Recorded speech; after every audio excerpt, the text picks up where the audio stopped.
Bapak Ibu mendum, kamu dua makur. Di perhabar siapa? Aku kan? Bismillahirrahmanirrahim. Assalamualaikum warahmatullahi taala wabarakatuh. Hamda wa syukran billah. Salatan wa salaman ala Rasulillah wa ala alihi wa sahbihi wa mawala. Puja berdoa syukur kepada Ilahi karena pada malam hari ini kita dapat berkumpul di tempat yang mulia ini, keberaan kita di Masjid Baitur Rahman ini yang kita banggakan.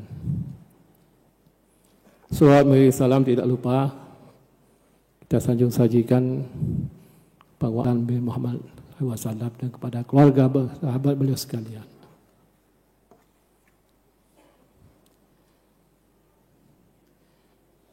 Yang luntuh hormati pula sekali kepada Imam besar Masjid Baitur Rahman ini dan semua jajaran.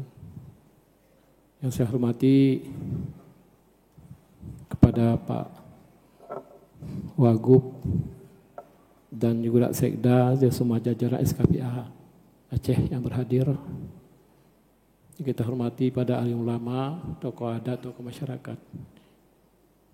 Juga kita hormati kepada para jemaah dan tarawih yang dimuliakan Allah SWT. Bapak Ibu sekalian, sebenarnya kita pada yang mulia bahagia ini, bulan barakah, bulan rahmat yang diberikan kepada kita oleh Allah SWT. Lagi-lagi kita sebagai umat Islam, umat Muslim, bulan kemuliaan bagi kita semua. Bapak Ibu sekalian,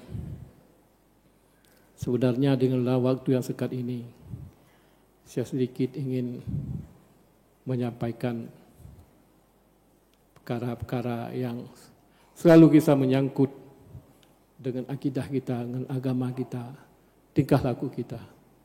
Sebenarnya kita umat Islam, umat penghuni syurga semuanya.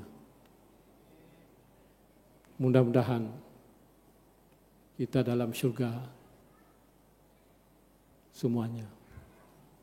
Pun demikian Bapak Ibu sekalian, masuk syurga adalah banyak langkah-langkah yang kita lalui. Banyak perkara-perkara yang kita akan tempuh. Di antaranya apa yang disuruh oleh Allah SWT, itu yang kita kerjakan.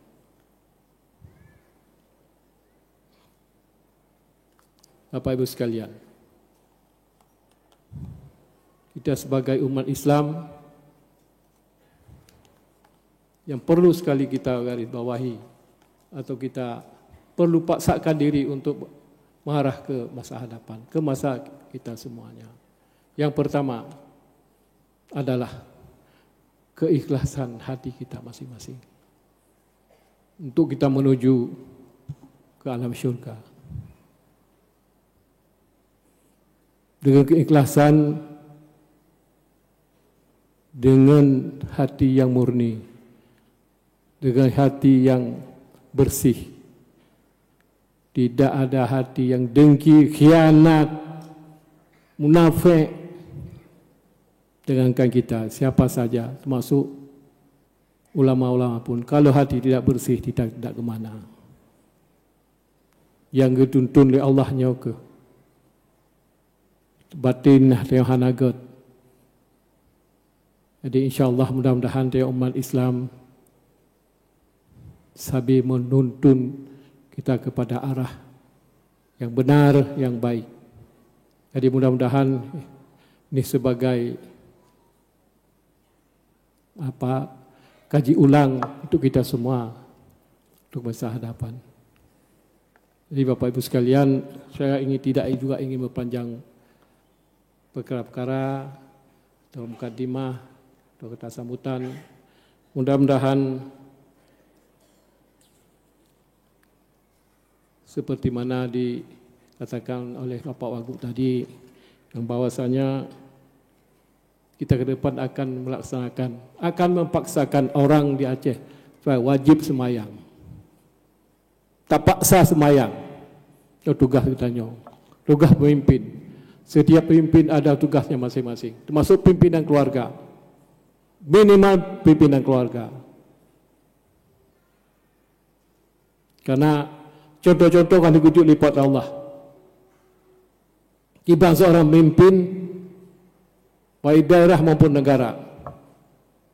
Sejarah membuktikan, Allah Ta'ala membuktikan. Sampai orang Singa Yunajau Turki, yang Presiden Turki, sampai orang Jino Han diterima Li Bumau Jamal Abdul Nasir. Dengan tingkah lagenyan, dengan perkataan lagenyan, Han diterima Li Bumau, Han dapat tanam semoga dicor mayat. Jadi tugas kamu, urusan kamu, paksa urus mayang. Ia bertepatan 17 Ramadan untuk Pemda Aceh, saya arahkan kepada Bapak untuk melaksanakan kedua kepala syariah Islam untuk melaksanakan launching sunat bukan launching surat edaran. Setiap azan berkumandang, kedai tutup mandum, jak semayang. Urus Jumaat, nyona palang, bak masjid, tidak semayang. Kamu melakukannya. Akan taci, akan ada pubut. Ada pubut. Jadi hampa terkejut, hampa bermakut, kamu akan bergeraknya. Karena sesuai dengan visi misi kamu. Partai kompanyo. Sesuai visi kamu. Agama, baru bla bla bla bla kemudian. Nyo akan pubut. Dan insyaAllah. Kata pegat Aceh Hukum, sabar-sabar dengan drone. Madung. Mudah-mudahan nyo baca dah sampau sebenarnya dia tak sampau badon mandum, tapi insya-Allah nyo watenya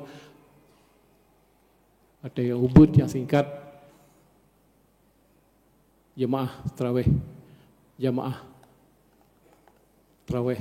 mandum bak malah bahagianya insya-Allah. Mungkin nyo lanjut lampu sampau badon mandum apa akhir. Assalamualaikum warahmatullahi wabarakatuh.